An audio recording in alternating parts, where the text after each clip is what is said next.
Hello friends, आज बड़े ही दुखी मन से मैं अपनी सीनियर अरुणा शानबाग को श्रद्धांजलि अर्पित करती हूँ। सेम प्रोफेशन होने के कारण वो हमेशा ही मेरी सीनियर रहेगी। अरुणा दीदी को दिल से शत शत नमन। इस समय आप जहाँ भी हो अरुणा दीदी, आपको ऐसा जहाँ मिले जहाँ केवल सुख ही सुख हो, दुख को कोई जगह न मिले, क्योंकि जितनी यातनाएं, जितना दुख आपने 42 साल तक जिंदा रहकर सहा, इस दुनिया का कोई भी इंसान सह नहीं पाएगा। आज 18 मई 2023 को आपकी 8वीं पुण्यतिथि के अवसर पर मेरी तरफ से एक छोटी सी श्रद्धांजलि। कर्नाटक के हल्दीपुर गांव में अरुणा शानबाग ने जून 1948 में जन्म लिया। 8 भाई बहनों में से सबसे छोटी अरुणा थी। गांव में 8वीं तक पढ़ाई करने के बाद वो अपने सपने पूरे करने मुंबई अपने बहन के पास आ पहुंची।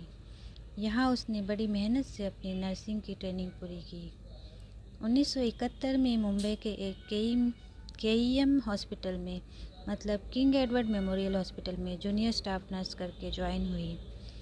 वह जूनियर नर्स करके ड्यूटी करने लगी। यह हॉस्पिटल मुंबई के म्यूनिसिपल कॉरपोरेशन के अंडर आता है।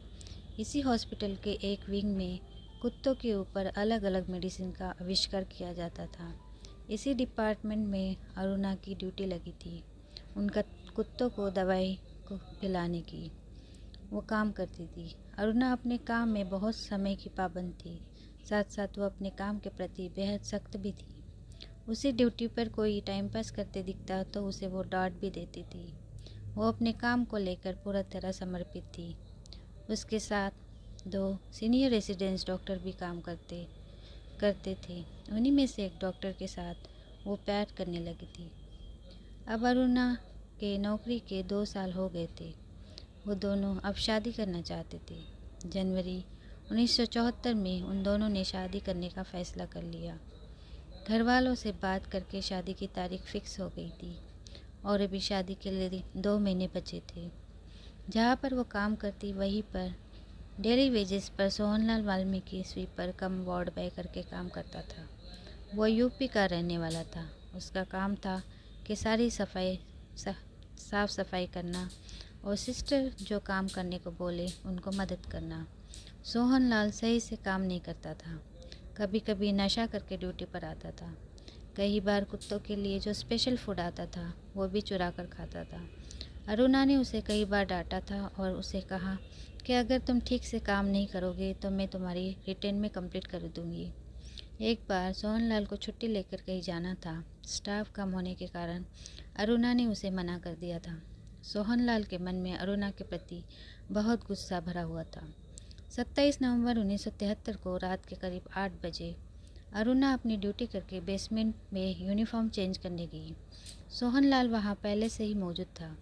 जब अरुणा कपड़े बदलने लगी तब अचानक सोहनलाल उसके सामने आया और वो अरुणा पर ज़बरदस्ती करने लगा। उन दोनों में हाथापाई होती रही। अरुणा अपना बचाव करने की पूरी तरह कोशिश कर रही थी। वो छटपटा रही थी। तब सोहनलाल ने एक कुत्ते को बांधने वाले लोहे की चेन से अरुणा के गले में डाला और उसे कस के इधर उधर खींचता रहा। उस पर रेप करने की कोशिश कर रहा था। इस हाथापाई में अरुणा बेहोश हो गई। उसे लगा अरुणा मर गई। वो उसी हालत में छोड़कर उसके सारे गहने लेकर फरार हो गया। अगले दिन दूसरा सफाई कर्मचारी बेसमेंट में सफाई के लिए गया। अरुणा खून से लथपथ पड़ी थी। फौरन उसे इमरजेंसी डिपार्टमेंट में ले गए। देखने से ऐसा लग रहा था जैसे अरुणा मर गई। कुछ देर में शरीर का कोई हिस्सा हिलने लगा।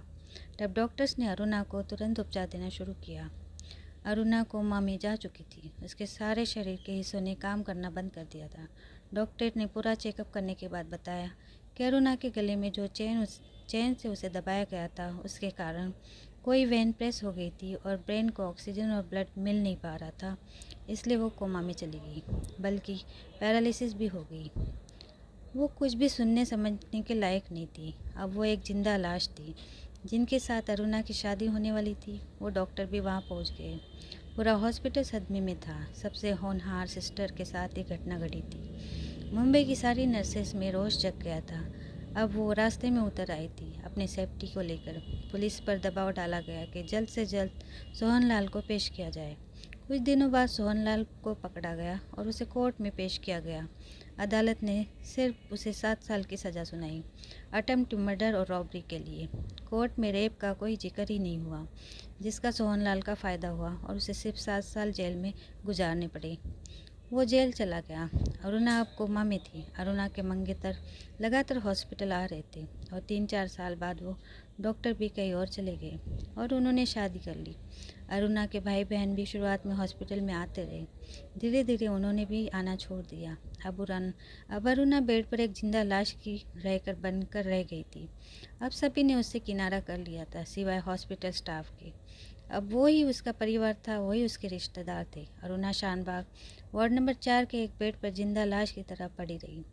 थोड़े दिनों बाद बीएमसी मतलब बॉम्बे म्यूनिसिपल कॉरपोरेशन ने कहा कि अरुणा के कारण हॉस्पिटल का एक बेड और एक रूम एंगेज लगा हुआ है, तो अरुणा को उनके रिश्तेदारों को सौंप दिया गया। पर अरुणा के रिश्तेदार ने कहा, हम बहुत गरीब हैं, हम इसे कहाँ ले जाएं? और वो रिश्तेदार हमेशा के लिए चले गए। तब केईएम के सारे स्टाफ नर्सेस ने हॉस्पिटल बेस पर स्ट्राइक कर दी और कहा कि अरुणा कहीं नहीं जाएगी, हम सब उसकी सेवा करेंगे। हर दिन एक स्टाफ उसकी सेवा कर रही थी। कोई चोटी बनाता, कोई उसे नहलाता, कोई खाना खिलाता। इतना ही क्या, हर साल 1 जून को अरुणा का बर्थडे हॉस्पिटल में मनाया जाता। अरुणा को लता जी के गाने पसंद थे, लता जी के गाने बजाए जाते। अरुणा को फ़िश करी पसंद थी, फ़िश करी चटाई जाती। बड़ा सा केक काटा जाता। कुछ सालों बाद जब अरुणा थोड़ी ठीक हुई तो उसे टहलने के लिए बाहर व्हीलचेयर पर ले जाते। तो लोग उसके तरफ उंगली करके बताते तो उसे लगता कि वो उसी हादसे के बारे में बात कर रहे, तो वो बेचैन हो जाती। फिर उसे कमरे से बाहर निकालना बंद कर दिया गया। अब वो कमरे में ही रहने लगी थी। कमरे में एक खिड़की थी, वहाँ भी लोग खड़े होकर इशारे करते थे। अरुणा फिर बेचैन हो जाती थी। धीरे धीरे वो खिड़की भी बंद कर दी गई। धीरे धीरे वक्त बीतता चला गया। थोड़े दिनों बाद एक जर्नलिस्ट हॉस्पिटल में आती है, नाम था पिंकी ईरानी। वो अरुणा के बारे में हॉस्पिटल स्टाफ से, उसके नज़दीकी लोगों से इंफॉर्मेशन कलेक्ट करती है, अरुणा के बारे में, और अरुणा पर एक किताब लिखती है। और 2011 में, मतलब हादसे के 34-35 साल बाद में, वो सुप्रीम कोर्ट में अर्जी देती है कि अरुणा शानबाग को इच्छा मृत्यु की इजाज़त दी जाए, क्योंकि वो एक जिंदा लाश है और वो अपनी तकलीफ़ भी किसी को बता नहीं सकती। सुप्रीम कोर्ट ने पिंकी ईरानी की अर्जी को बर्खास्त करते हुए कहा कि अगर अरुणा का इच्छा मृत्यु का हम हक दे दे तो ये संविधान में लिखे हुए आर्टिकल 21 का उल्लंघन होगा। आर्टिकल 21 में हम इंसान को जीने की परमिशन देते हैं, ना कि मरने की, जिसे यूथेनेशिया या मर्सी क्लीन कहा जाता है। कोर्ट ने पिंकी ईरानी की अर्जी को बर्खास्त कर दिया। कोर्ट ने यह भी कहा कि अगर इच्छा मृत्यु के लिए अरुणा के रिश्तेदार अर्जी दे सकते हैं या उसके नेक्स्ट जो फ्रेंड है वो कोर्ट में अपनी अर्जी दे सकता है। कोर्ट हॉस्पिटल की नर्सिस को अरुणा का रिश्तेदार मानता है, वो चाहे तो अर्जी दे सकते हैं। पिंकी ईरानी को कोर्ट अरुणा का रिश्तेदार या फ्रेंड नहीं मानता। फिर पिंकी ईरानी की अर्जी को बर्खास्त कर दिया। कोर्ट ने डॉक्टर्स की एक कमेटी का चयन किया। उस कमेटी में 3 डॉक्टर थे। उन डॉक्टर्स को पेशेंट की हालत के बारे में रिपोर्ट बनाने को कहा। कुछ दिनों बाद 24 जनवरी 2011 को डॉक्टर्स की कमेटी ने कोर्ट में रिपोर्ट जमा कर दी। रिपोर्ट में ये कहा गया कि अरुणा कोमा में है, उसके ज़्यादातर हिस्सों ने काम करना बंद कर दिया, पर उसकी सांसें चल रही है, धड़कनें चल रही है, वह एहसास कर सकती है।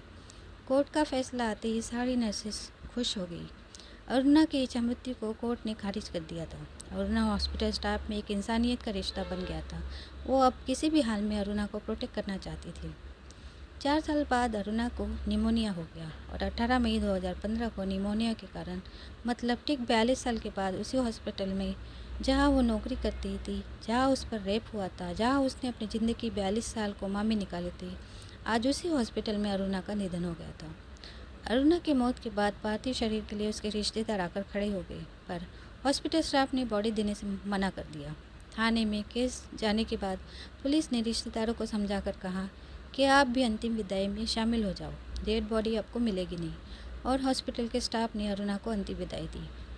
और इस तरह 23 साल की उम्र तक होश में रहने वाली और उम्र से 2 गुना 42 साल तक मुर्दा होकर जिंदा रहने वाली अरुणा की मौत हो गई। मौत की खबर सुनकर वो डॉक्टर भी आए जिनसे अरुणा की शादी होने वाली थी। उन्होंने एक इंटरव्यू में कहा कि दुख तो मुझे बहुत था, पर मैं क्या करता। अरुणा की हालत मुझसे छुपी नहीं थी। मैं जानता था कि इसका अंत क्या होगा। पर जब भी मैं उसकी कोई न्यूज़ सुनता मैं तुरंत उसे फॉलो करता। इधर सोहनलाल अपनी सज़ा पूरी कर कर अपनी ससुराल में अपनी ज़िंदगी गुजार रहा था। एक रिपोर्टर ने उसे ढूंढा और उसका इंटरव्यू लेते हुए पूछा, क्या तुम्हें कोई पछतावा हो रहा है? उसने कहा, पछतावा तो बहुत है, पर मैं क्या करता, मेरे हाथ से वो गुनाह हो गया था, बस वो मुझे माफ़ कर दे। और बार बार यही कह रहा था कि मैंने अरुणा पर रेप नहीं किया था। इस तरह कर्मठ, होनहार, अपने काम में समय की पाबंद, प्रोफेशन के प्रति समर्पित एक नर्स का अंत हो चुका था। अब सवाल ये उठता है कि इन सब में अरुणा का क्या दोष था? क्या वो लड़की बनकर पैदा हुई, ये दोष था? क्या वो अपने काम को लेकर स्ट्रिक्ट थी, ये दोष था? क्या उसकी लगन, समर्पण, इस सब में दोष था? जवाब शायद कोई नहीं दे पाएगा, पर हमने अरुणा को खो दिया था। We will always miss you Aruna दीदी।